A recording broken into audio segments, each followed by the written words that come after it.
says in Yecheskel, Perek Lamed Vav Pasuk Ches, Va'atem Hari Yisrael, Anpechem Titenu, Uperichem Tisa'u La'am Yisrael, Ki Kervu Lavai.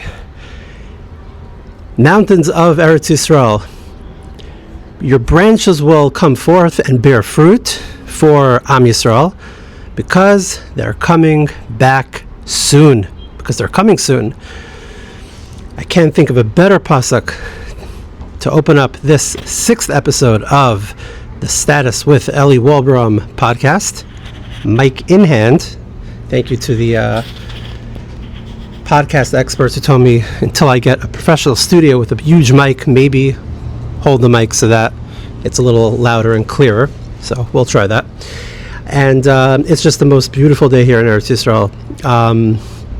It's like 60 degrees Fahrenheit. I have no idea what that translates to in Celsius. And it's like blue skies, lush, green. I actually took a drive to someplace different this morning on my way home from shul. And here, take a quick look.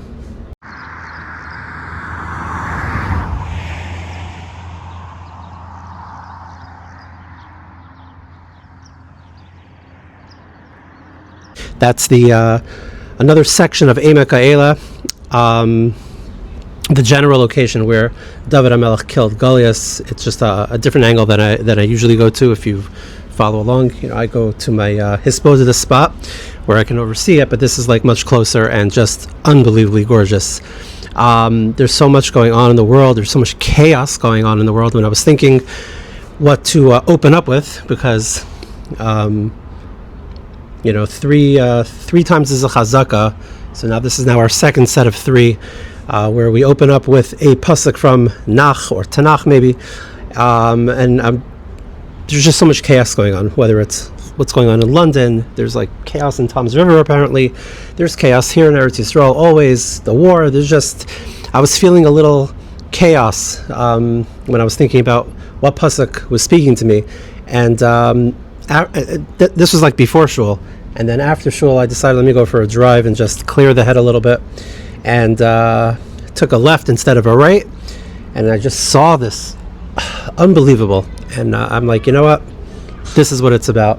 And it's an unbelievable pasuk. Why is that an unbelievable pasuk? It's an unbelievable pasuk because that's Nevua, that's Yecheskel, right? We said maybe 1 or 2 episodes ago that everything inside Nach, anything that made Nach, is not there as a history lesson. It's there because we need it today in our generation. It's Nevua, especially Yecheskel. I mean, that's Nevua. He's giving Nevua what's going to happen. And, we live in a desert. Eretz Yisrael is a desert. But, like it says here in this pasuk, Lamed Vav Ches, that the mountains will give forth trees, branches, fruit, because Bnei Yisrael is coming. And anybody who knows anything, you don't even need to be a historian. Take a look at what Eretz Yisrael looks like. Take a look at what it did look like 150 years ago, and certainly before that, and take a look at what it looks like now.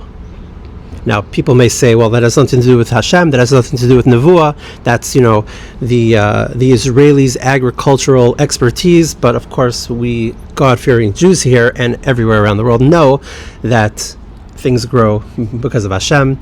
And I'm just literally looking off of my porch and looking at the mountains here and the lush green, different shades of green, and that's the Nevua. Yecheskel said that the mountains are going to give forth trees with fruit. I'm literally staring at a lemon and orange tree, and because Bnei Yisrael is coming home, and that's what happened. So unbelievable. Anyway, welcome to another episode. This is a little weird to hold, but we'll do it. Want to do a little quick. First of all, there's almost 2,000 subscribers, which is just insane. I don't know where they're coming from. I'm able to see like country. There's like probably a 50-50 split between, maybe like 50% US, like 35% Eretz Yisrael, and like 10-15%, whatever the rest is, international. I don't know where you're seeing the page. It's just been 5 episodes so far, but it's wild. That's people clicking and saying, I want to subscribe. So I hope we're making an impact, and most importantly, I hope it's reaching the right people. I hope that people who are very interested in Eretz Yisrael, very interested in the Torah, very interested in Hashem and the Geula and the Beis HaMikdash and Mashiach and all that, find this interesting and are influenced not by me, but by the things that I'm saying, the Torah that I'm sharing, and the ideas that I'm, expressing, to, take a look at this way of life. So thank you very much for subscribing. It's absolutely insane. 2,000. That's crazy. Here's what I want to discuss today, just sort of brief. There was a terrible attack in London yesterday in Golders Green. I've been there. Many people live there. Obviously, it's a big Jewish community, and it's very easy to go and say leave. What else are we going to say? Very terrible. I don't think there were fatalities, but a horrible incident in the heart of the Jewish communities over there. Very, very sad, and of course we wish them a refuah shlema, and everybody there should be safe. And we'll talk about that just a little bit. There was an article that Rabbi Ephraim Goldberg from Boca wrote called, I don't remember what it's called. I don't have it in front of me, but it basically addresses this idea of the Aliyah snob, and the idea is his argument is stop being a snob about moving to Eretz Yisrael. Let us be, show us beautiful trees, show us the mountains, let us come through love. And so many people sent it to me. So I wasn't going to comment on it because I'm a little bit nogeh b'davar, and when I'm a little biased, I really don't feel that me, critiquing it is completely altruistic. And if it's not completely altruistic, then it lacks a little bit of MS, and if it lacks a little bit of MS, it's not going to be coming out of my mouth. So, but I keep getting this article, so maybe I will sort of, because I'm a little bit nogeh b'davar, because I have been critical of Rabbi Goldberg in the past regarding some stuff with missionaries, and nothing to do with this, but because I have a little bit of a bias on certain topics, not him the person, I don't know that it's so appropriate to go at him on this thing. So I will address it, but not really through him, if that makes any sense. And please just respect my wishes to try to be as honest as I can. But I do have some negias with him, so I don't want to, not that he knows who I am, absolutely not. Never spoke to him in my life. But I just feel a little uncomfortable speaking about somebody that I already had a little bit of an issue on a different topic with. So, but you keep sending it to me, so I feel like I should speak about it. There was a massive protest here in Eretz Yisrael yesterday, and the day before, and probably today and tomorrow also, regarding the army. So we'll touch on that. Last Thursday, and I mentioned this in my previous episode, we had a very impromptu, super late night get together with a bunch of guys here from different backgrounds, certainly different locations, some tour guides, just different, some are like WhatsApp personalities or YouTube personalities, and somehow in the middle of the night they congregated in my house, and we had a really good time. And a podcast or an episode about that get together came out by someone, and there were some clips in there because we were like hanging out and letting loose a little bit, and I posted a couple of videos, and wow, the feedback I got was crazy. So we'll talk about that. And then I had a bunch of questions that came in, so we'll do that. Also tomorrow's Pesach Sheni. Tonight's Pesach Sheni.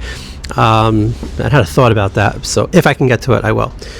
All right, so London attack. Yeah, I mean, anti-Semitism, right? London is basically a Muslim city. England is basically a Muslim country.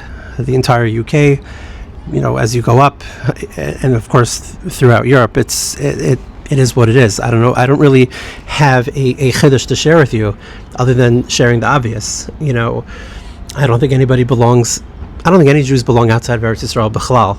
If you have a reason to, you can't come. Say it again. 100% of the people that can't come shouldn't, and 100% who can should. And 100% of you should want to come now. If you can't, you can't, but that's my mahalach. Of course, that extends even more so to places in Europe, France, and clearly England. I mean, I don't know what people are doing there. People are just attached to their ways. You gotta leave. You gotta leave. There's no place for you there. There's no place. There wasn't. There isn't, and there certainly will not be. Now, 2 stabbings, two casualties.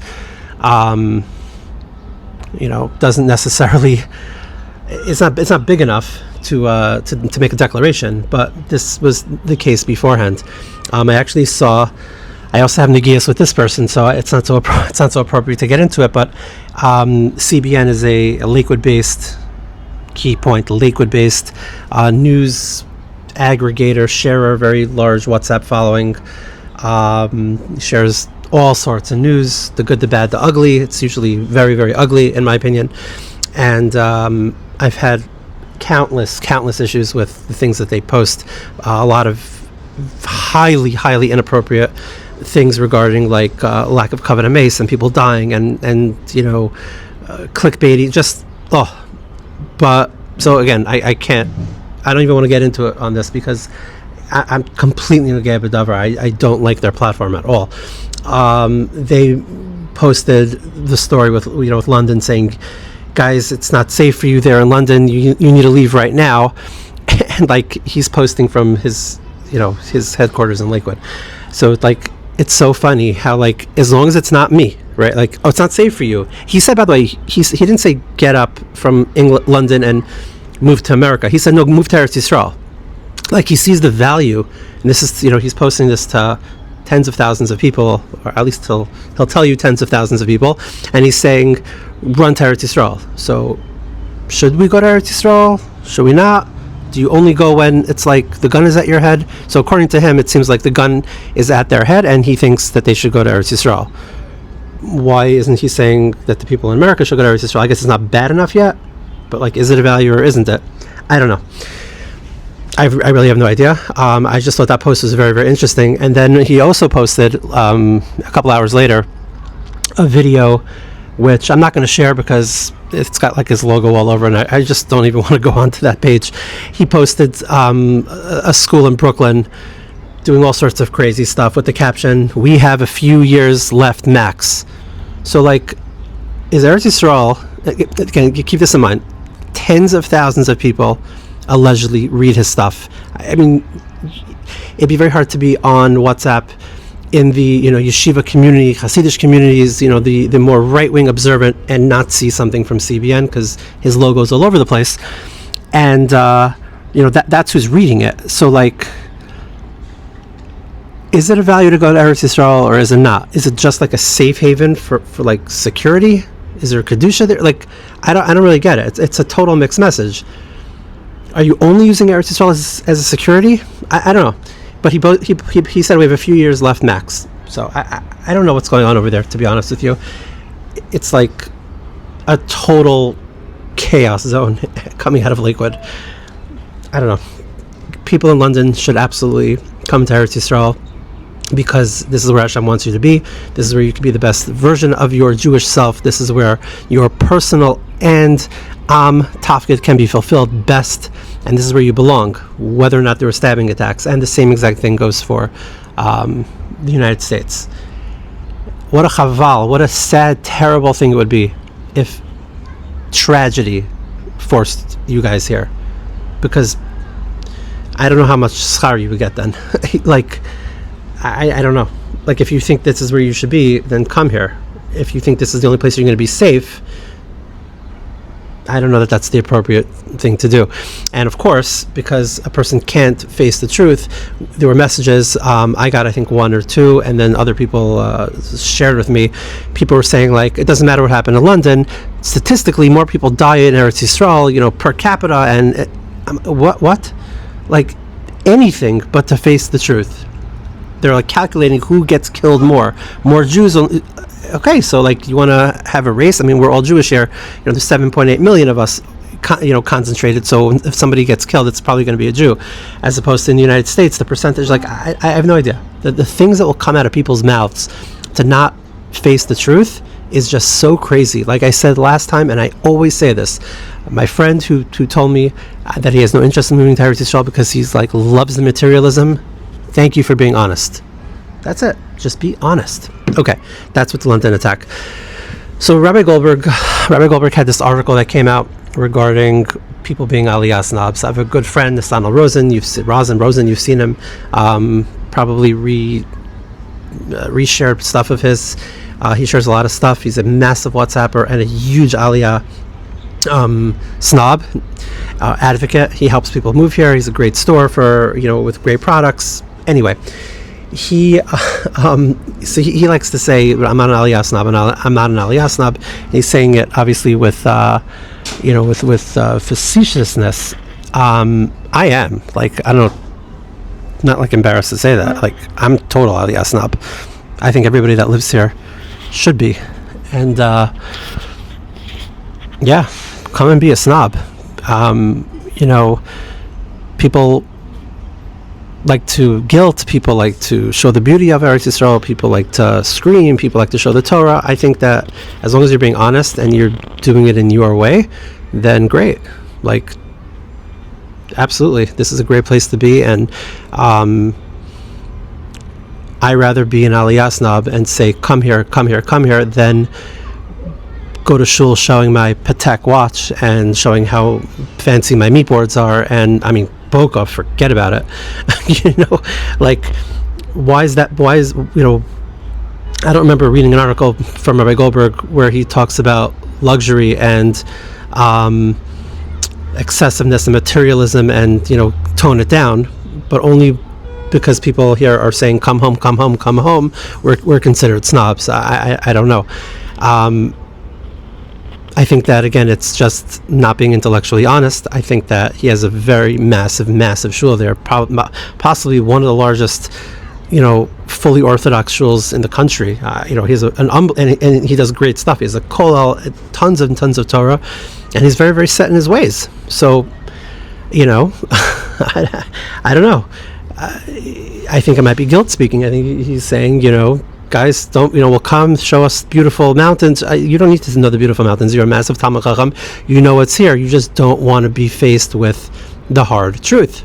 And so I'm not sure what purpose the article serves. Is it like tochacha at us, saying calm down?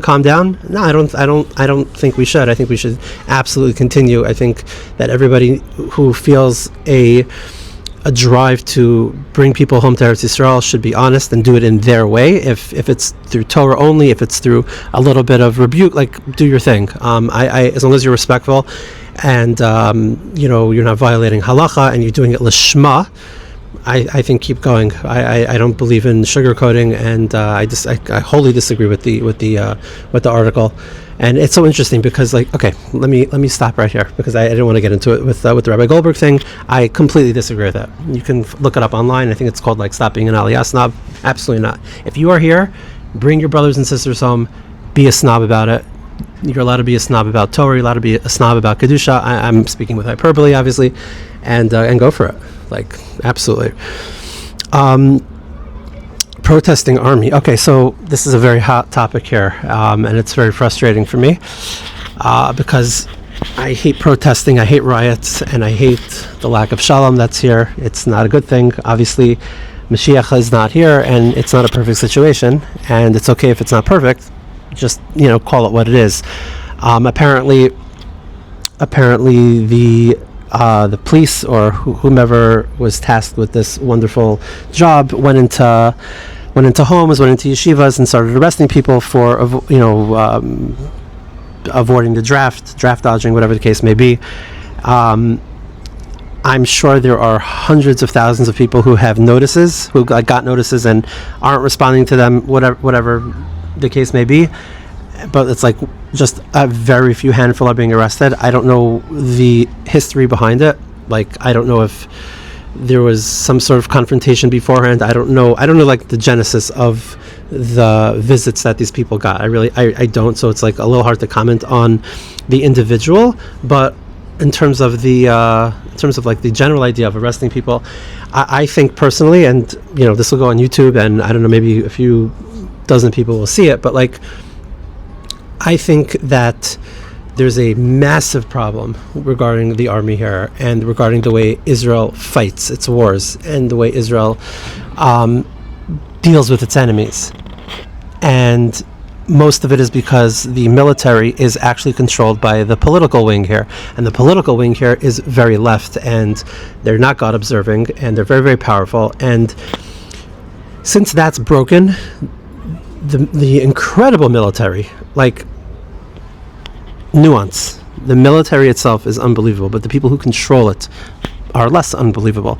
And since we are forced to fight with one hand and with limits, very much not like the way Hashem commands Am Yisrael to fight its wars, because of that, it requires more and more and more soldiers, because we're so hesitant to actually deal with our enemies, and we're more careful with not harming civilians in terroristic cities. It requires more and more and more and more people. So that, I think, is a problem, regardless of Haredi, not Haredi, army, not army, draft, not draft. Like, that needs to be fixed. Fight wars to win them. Stop being hamstrung by the political world, by diplomacy. That's not the way you fight wars. You fight war, and I'm just speaking from like Torah perspective, from just my own experience in life. I'm not a soldier, but I know that we could be way, way more efficient with our personnel if we weren't so worried about insulting a country or a UN proclamation. And it comes from the left over here. That's just the fact of the matter. And because of that, it puts a strain on the chayalim. It puts a strain on the miluim, the reservists. And when that happens, we need more personnel. But if you were to just become more efficient, you wouldn't need personnel. It has nothing to do with Haredi. That everybody contributing is a different topic. I'll talk about that in 1 second. But at the very top, we need to completely reform that. It needs to be, the military needs to run by the military. We need to fight wars the way Shaul, everyone knows Shaul didn't finish the job. Halavai, we should even be near there. Fight the wars the way David HaMelech fought, the way Shaul fought, the way our leaders, our holy leaders fought. We wouldn't be having this problem, but it's done with one hand behind our back, and we just get dragged into this endless loop of mitigating conflict. That's not the way it goes there. When someone has a gun pointed at your head, which this entire country has, completely surrounded by enemies, you deal with it the way China would deal with it, the way Singapore would deal with it, the way any Arab country would deal with it, the way El Salvador deals with it. Any non-Western country does not deal with problems. The second there's a problem that comes in, they pounce. Maybe they're not successful, but that's the mentality, and that's the mentality that it should be here. No tolerance. We should not operate like a Western country when it comes to military, because we are surrounded by enemies who want to kill us forever. So that has to change. Once that changes, then everything falls in place. Then we're not sending troops in and wasting Jewish lives. It's just so crazy to me the way we fight. Now, put that aside for a second. Just if that part gets fixed, which is a geula thing, it won't get fixed the way it is right now. Not until we make massive change. More people come home. We have a more observant Torah. We have a Sanhedrin. We change the way we fight. That's all part of it. But right now we are hamstrung by the left. The left. I don't know. We'll keep it at that. With that said, I think everybody has to contribute to Am Yisrael. Torah is a contribution, in my opinion, but I think that you also have to do other contributions. I think you also need to. I think that the country should institutionalize things like Hatzalah and Zaka, Chaverim, or anything that helps Am Yisrael and its service should be, in my opinion, considered under not military service. It's not military, but service to the country, and it should be counted. I think that the Haredim who are hiding in yeshivas, some are learning, some are not, most are learning, most are not, whatever the case may be, it doesn't make a difference. I think that everybody needs to feel a responsibility. Of course they have to learn Torah. I support Torah, I love Torah, and that's the ikr, but we also live in a Tevadeka world, and we asked for a king back in Shmuel. I said this last time, and there's a time to do both, and you have to do both. there's absolutely no reason why the country can't come together and say, okay, these are things that the country really, really needs, and we're going to consider it as service, and find it, mechanics, whatever the case may be, reform it so that everybody's being helpful, everybody feels like the other person is contributing, and it'll just become so much more efficient. The issue is that the people pushing this draft are not actually interested in personnel, and they're not actually interested in lightening the load. They don't like Hashem, they don't like the Torah, and the Haredim, who are also doing wrong, in my opinion, are a great target. So something has to happen. I have a Mashiach manifest that I didn't actually write, but I've had it for a few years, how I think it could work. I could do a whole episode on that regarding Kiruv, and I think it would be amazing. But as it stands right now, I think that we have to become much, much more efficient with the way our army operates, and that means don't hold back and actually kill those who want to kill us. And I think that everybody on the, I don't want to call it right, but like the people who are not interested in helping the country need to help the country, and the country, the government needs to, facilitate that, not through making an all Haredi branch. That's great, beautiful, however many joined, but chasing after people and throwing them in jail. Like, these people hate the country, so you're going to give them a gun and make them serve? How do you serve for a country you hate? Like, it just doesn't make sense. So everybody needs to chill out, basically, and figure out where we can create efficiency. Let them pick cherries. Let them just do something to help. We have, the country is still being developed, and these people are not learning 24/7 anyway. So give them time. Let them feel like they're contributing. Let them do stuff. The gedolim that are like overseeing them should be on board. They really should. I'm not telling them what to do, but I think if the other part is also fixed, and this is all part of a comprehensive, holistic reform, I think that they would be very interested. Obviously, very, very safe, in a very safe environment, in the yeshiva, even just do stuff in the yeshiva, or somewhere. It has nothing to do with the military. Just there's something that everybody can contribute to this country, to this land, and I think everybody should. And that's besides Torah. Everybody has to learn Torah anyway. Okay, so I'm going to I'm going to put up a video that I posted on my status yesterday. It's about a 2-minute video, I think, something like that. It was taken by Michal Weichbrod of Homebound to Eretz Yisrael. You all know Michal at this point. And we were relaxing on our porch, my porch, I don't know, like 3 a.m. or something like that. And Michal was doing like an impromptu roundtable, lightning round Q&A. And one of the questions he asked, I think, this clip is basically like any closing words. And our very good friend Yaakov Ben Moshe, proprietor and wine, not connoisseur, whatever the word is, can't think of it, of Gapasela up in the Shomron, and Sofer, philosopher, Shochet, had some very strong words.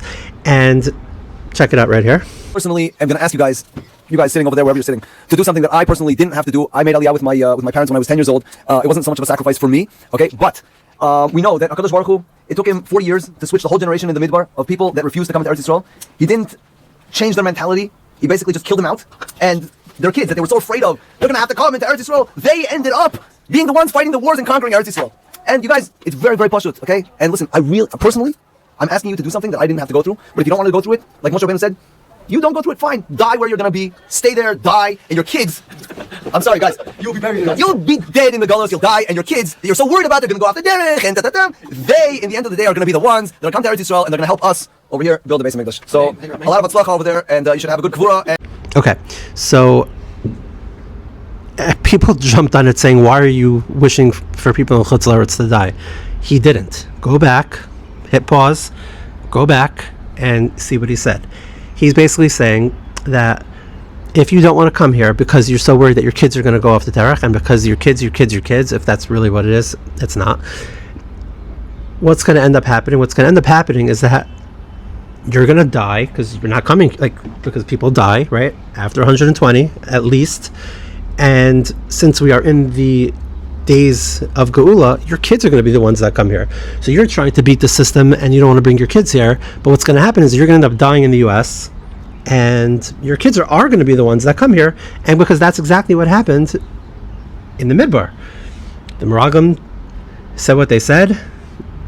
Bnei Yisrael agreed. They followed. They did not want to come into Eretz Yisrael. Hashem said, no problem, done.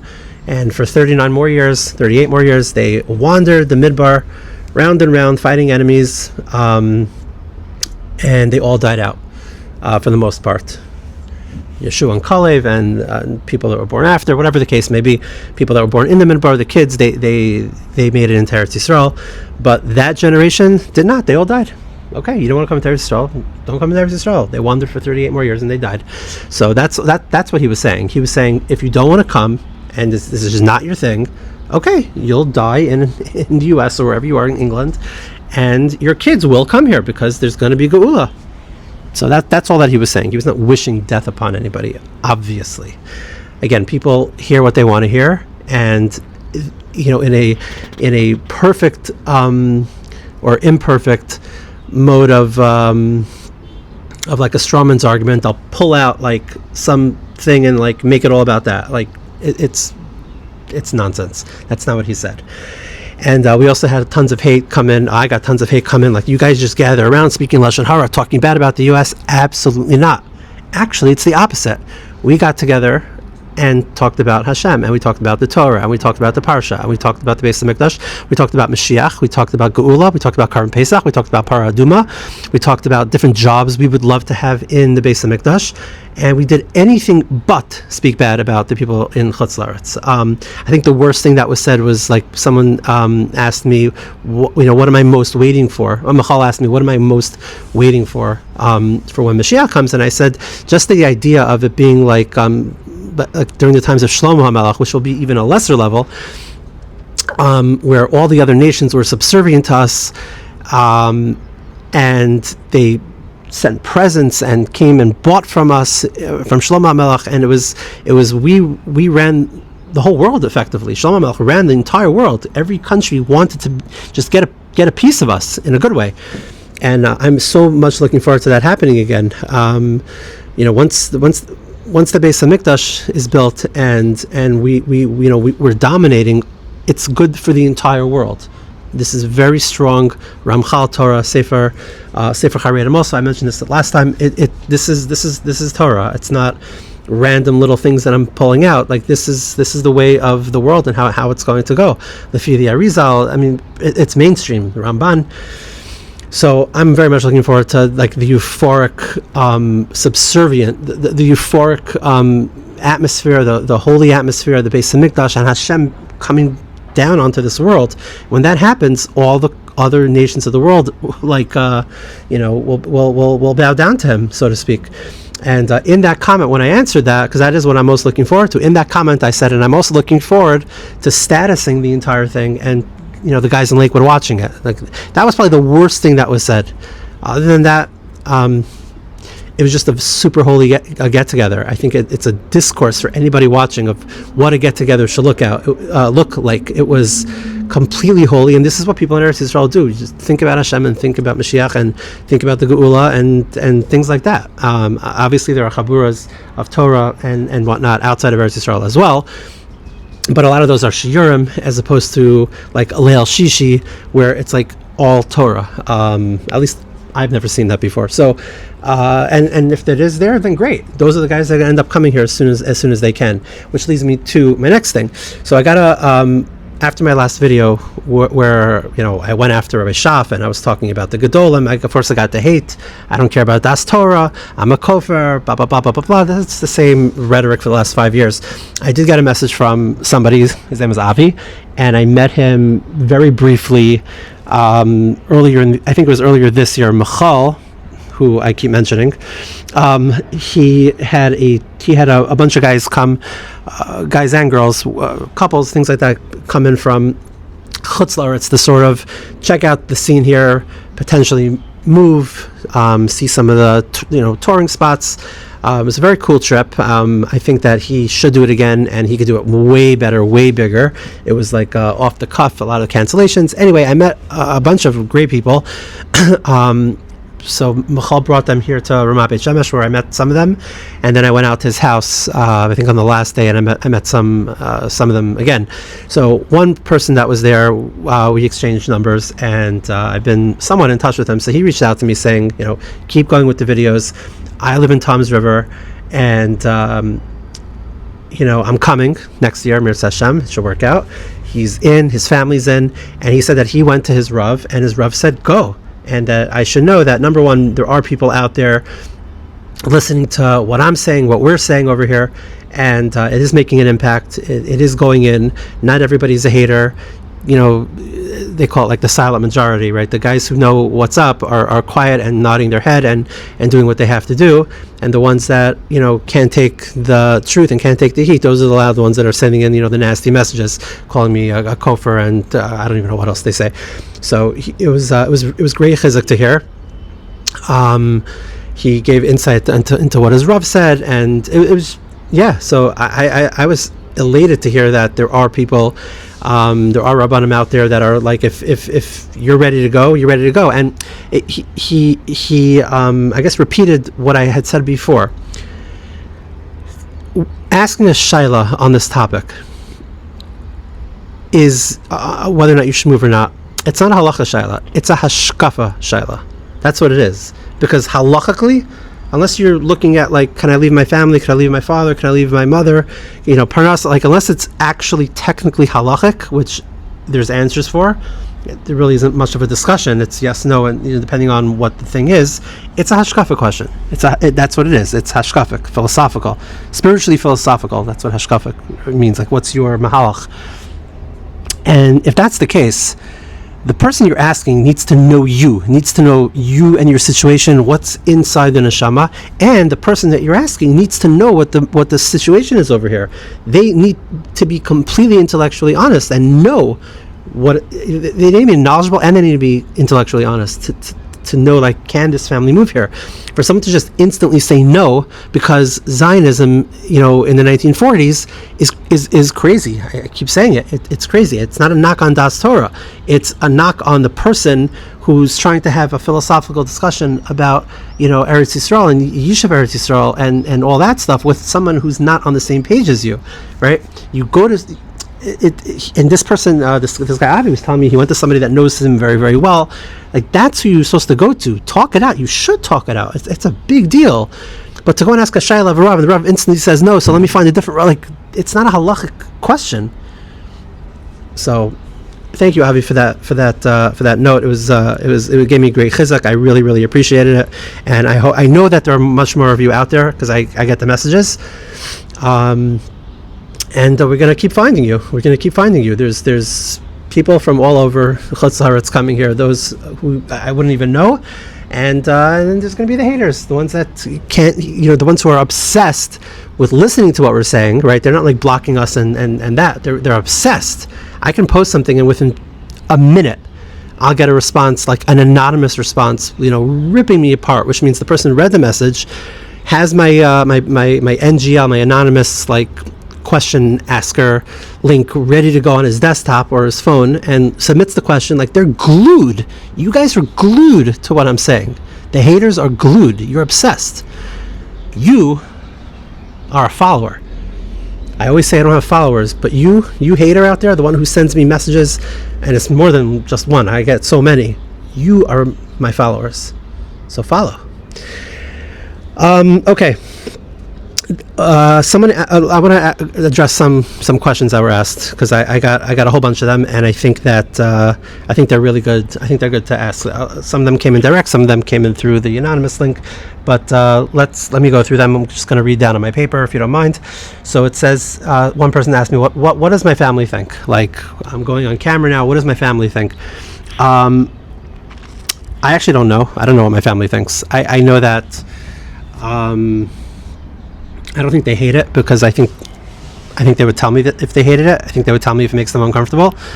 One kid, maybe not today or yesterday, but asked me when the next episode is coming out. Nava, my wife, doesn't hate it, or she would tell me. And I don't know if anybody else listens, so I'm not sure. My little one probably hates, my little one for sure hates it, but she's the type, who gets embarrassed of their parents, like every other kid. So she clearly does not appreciate it. And I think my older ones, I don't even know if they watch it or if they care. I don't know. I don't think they hate it, or they would tell me. Would I stop if they told me? Perhaps. My extended family in the U.S., I don't know. I don't think they like it. I don't think they like most of what I say. They certainly never told me to stop. They never told me I don't like it. But I'm sure that they don't like it. I'm sure. But it is what it is. I'm doing what I feel is right in the eyes of Hashem, and I'm doing what I feel is right in my heart. So this topic is very passionate to me, and I want them to come home as well. And Amir Hashem, they will. I daven for them too, and I hope that they daven for themselves to come home as well. But I'm sure they don't like it. I think my little niece Ava, shout out to my favorite niece Ava, I think she watched an episode. She probably doesn't know what I'm saying, but this place is for her. She is a master gardener, and Eretz Yisrael needs people like that who can be a great shliach to bring forth fruit, vegetation, things like that. So she is a future Eretz Yisrael Yid. I know that. Okay, that's what that. So yeah, I don't know that they care. I've been doing status for a while, and this is a little different, but they'll let me know. Okay, who do you relate to in Tanakh? Do I feel like Ezra HaSofer preaching for people to come back? It's a great question. I should have thought about it before. I don't identify necessarily with any one person in Tanakh. I do come from David HaMelech, and I do have the red hair, and I may have a temper like David HaMelech sometimes, or maybe like Esav.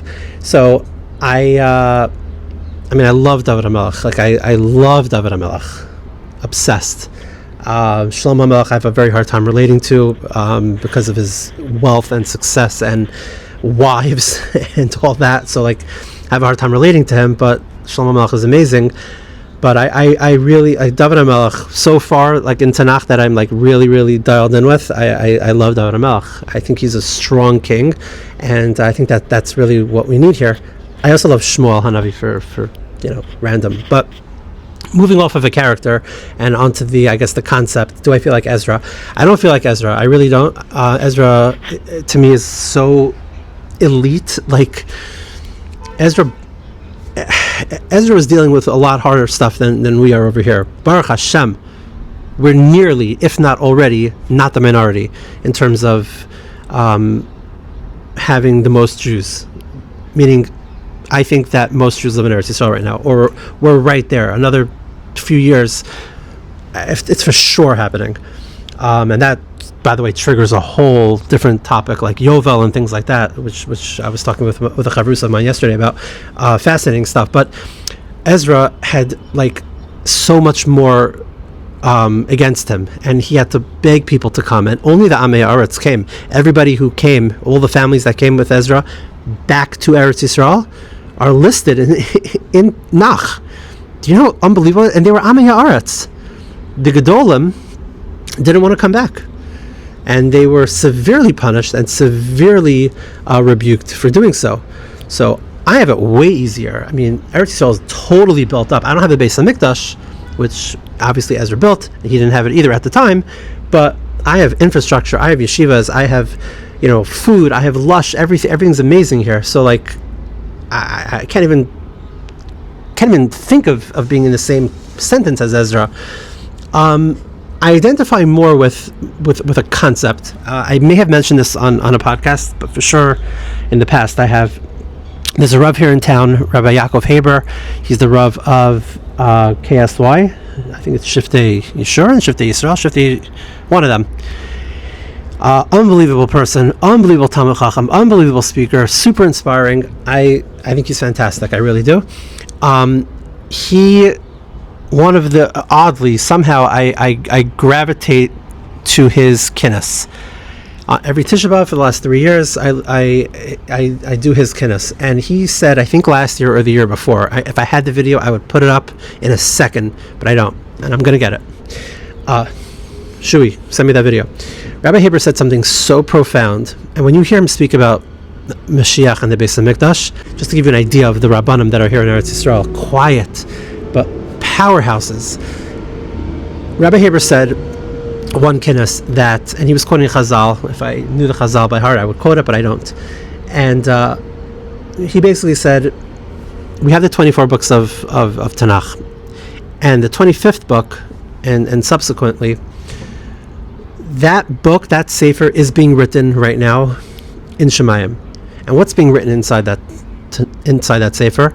Everything that's going on right now here in Eretz Yisrael, and the Geula, and the kibbutz, and the wars, and the October 7th, and the fact that this guy down the block opened up his house, to the residents of Netivot when Netivot was bombed, endlessly by Hamas, Yamach Shemam, and all the impact that we're making in terms of bringing Mashiach and helping and doing and building up Eretz Yisrael and bringing people back is being recorded. And he quoted Chazal. Forgive me for not knowing it.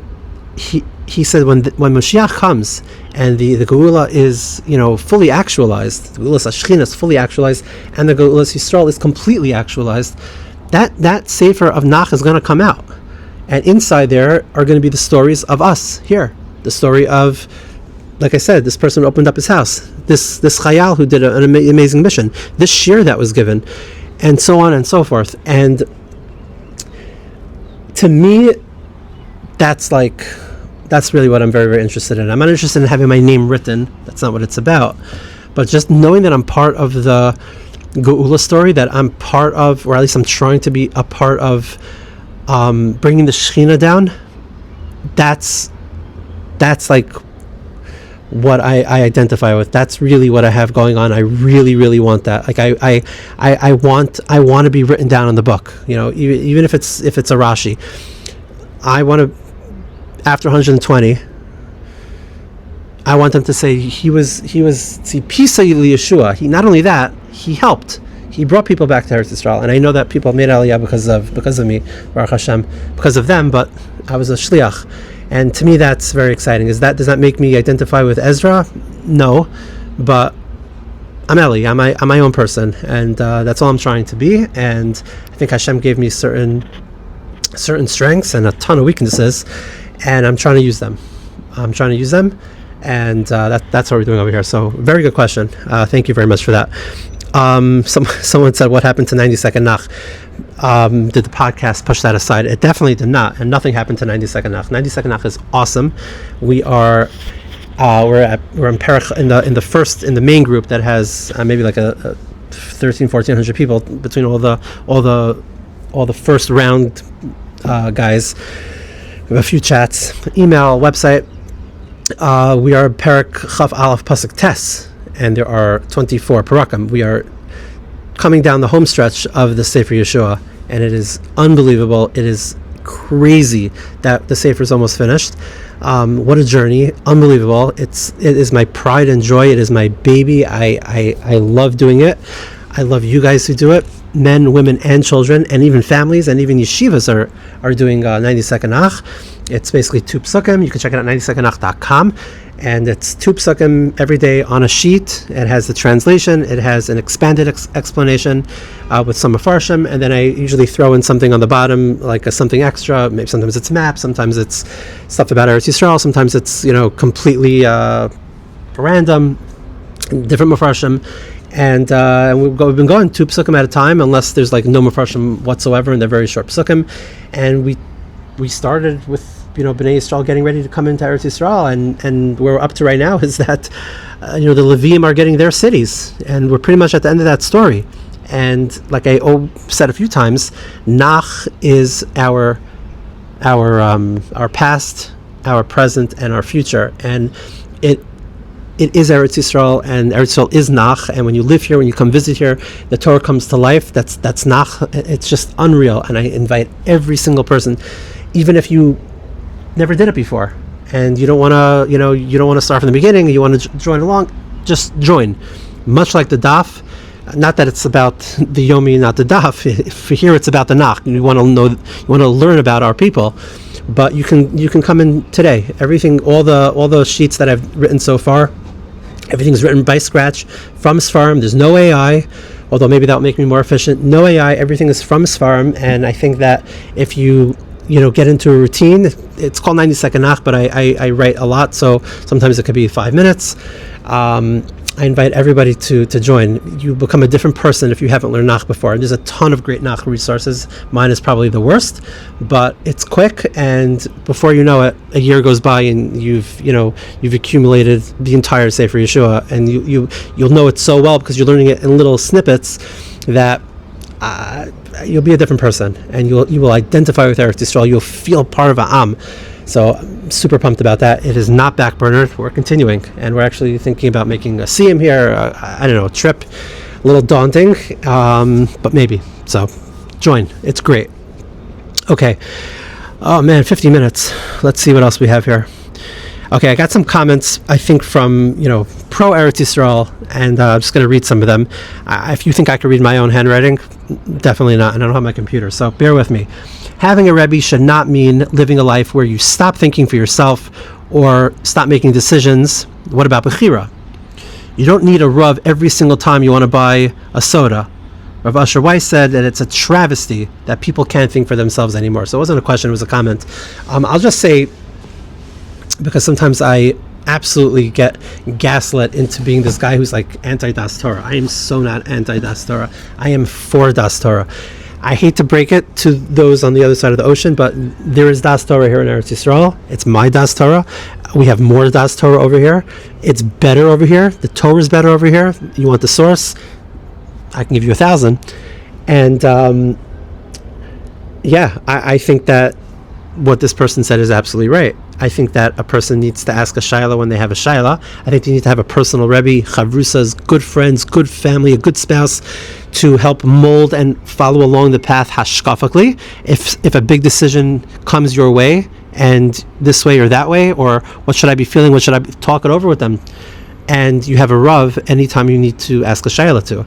But we're taught, some people are taught not to think, and some people are taught to think. I'm in the camp of thinking and using our brain and learning Torah myself. Not myself, meaning not without a rebbe, but I want to learn. I don't only just want to read the footnotes or the cliff notes, whatever you want to call it. You have to do both. Part of having Das Torah is also learning Torah and making decisions for yourself and utilizing that bechira. They're not mutually exclusive. I think that people who go through life without thinking, without using their own seichel, and are just operating off of what the Rebbe or the Rav or the Chacham tells them without making any decisions, is not the way of man. That's not what we're supposed to do. We're supposed to, like he said, we're supposed to have bechira. We're supposed to work it through, fail a little bit, succeed a lot, fail a little bit more, succeed more. Like that. That's what it's about. It doesn't mean throw the Rav in the closet and never access him. You of course you do. You go to Shiurim. You have a relationship with a Rav. Baruch Hashem, I do have a great relationship with a great Rav here, who's fire on Eretz Yisrael. If you think I'm bad, and he, like that is Das Torah. We do follow Das Torah here. The fact that we have a problem with you going to some community shul and the Rav there says don't move, that doesn't mean we don't believe in Das Torah. That means that we think that you should use your own brain, and the Torah says that you should live here. And if that person is not a pro Eretz Yisrael Rav, then maybe find one that is. Because it's very easy to get a no. I could also give me smicha, I could be a Rav. No, pasal, treif, anybody could do that. It's the ones that look into your neshama and say, is Eretz Yisrael good for you? And then tell you yes or no. Like that's the ones who don't do that are the ones that I'm not against. The ones that I am against. But other than that, absolutely not. You need to do your own with the guidance of a Rav as an advisor. And of course, if you come up with a shaila, basar v'chalav, the taharas mishpacha, hilchos Shabbos, whatever it may be, you have a Rav. If you can't open up, if you don't know the halacha yourself, and the sefer that you have is not clear to you, you don't know, you can't read it, you don't understand it, then That's what being a Jew is. So I totally agree. We spoke about the army already, so that was a question here. I just have a question, actually. I didn't have this written down, but it just like popped into my head.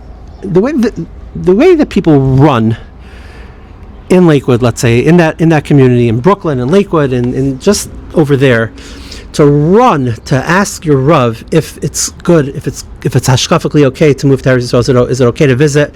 I just want to know, before you go to Kiddush this Shabbos, did you go to your Rav and ask if that's hashkafically okay? Like, did you say, Rabbi so-and-so, we have a Kiddush in Shul, there's meat boards, there's sushi, there's $1,000 worth of drinks, and that's just one bottle, there's $10,000 worth of drinks. Is this hashkafically appropriate for me? Is it hashkafically appropriate for me to come home drunk and be tired and be angry and not conduct a proper Shabbos meal? My wife cooked so much. I'm full from the chalent and the kugel over there. Did you ever ask if it's hashkafically okay? Did you ever ask if it's hashkafically okay to go to, I don't know, a wedding in the Five Towns where they fly in flowers from Holland and meat from I don't even know where, and this from I don't know where from? Did you ever ask if that's hashkafically appropriate for you to be exposed to that? How about for your kids to go to weddings like that? Did you ask if it's hashkafically appropriate to go to those water parks that people go to for 2 days? I forgot the name of it, like in the Poconos. Did you ever ask if it's hashkafically appropriate to go there where they're not renting out the entire park and there's obviously women that are dressed inappropriately? Did you ask if it's hashkafically okay? Did you ask if it's hashkafically okay to move to Lakewood, to move to Tom's River from your out-of-town community? Did you ask if it's hashkafically okay for your kid, who's going to now be in an environment that has Torah but also has insane materialism? Did you ever ask your Rav if it's hashkafically appropriate for you to buy Ami magazine or Mishpacha magazine or Bina magazine, where every other page is another ad for another new product and another gown and another hotel program for Pesach and another hotel program for Sukkot? Did you ever ask your Rav if it's hashkafically appropriate? Did you ever ask your Rav if it's hashkafically appropriate for you to have a smartphone or for you to go in this space measures that's so lavish and so beautiful? What about your car? Is it hashkafically appropriate to do that? Did you? Or did you only ask your Rav if it's okay for you to move to Eretz Yisrael? Thank you very much to all of you for listening. Please subscribe, please share, please like, and please consider a life in Eretz Yisrael today. Thank you.